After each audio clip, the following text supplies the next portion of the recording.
I suspect everybody's had an unusual life in one way or another, but the fact that I was a policeman at one point of my life, early in my career, and I was injured in the line of duty and taken care of in a hospital for on and off for about a year. Retired, and that same hospital ultimately hired me as my first, at least management position in a hospital as a department director.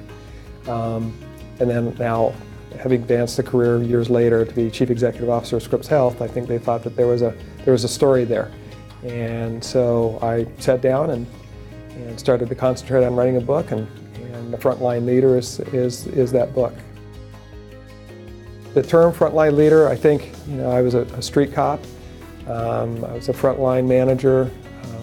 I think the work that we do is at the front line. It's not necessarily in the C-suite. I'm not saying that I don't do important work. I certainly do. Everybody in the organization does.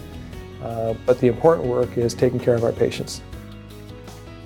I've made a lot of mistakes and I've had a lot of great success, and what I wanted to do is put down in print what I thought were the secrets, at least of my success and this organization's success, and share that with others, and maybe that'll help them adjust their styles or give them some ideas on what can make them successful in the future. So it's really more for the emerging leader, but it certainly can be written or read by chief executives as well. I start the book with a simple story, and one that's always I've never forgotten, and this happened a lot more than 30 years ago now, but that was when I was a security guard in a hospital.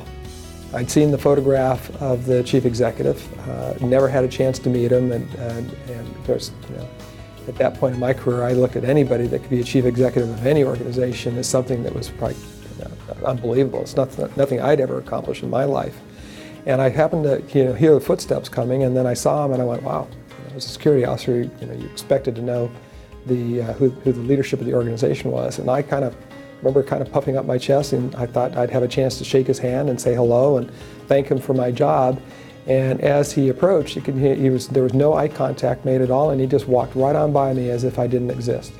That moment really impressed me, and I think in the back of my mind I said, if I'm ever in a leadership position, I'm going to pay attention to the people that really do the work, the frontline people. And I want them to know that I care about what they do and that what they do is important.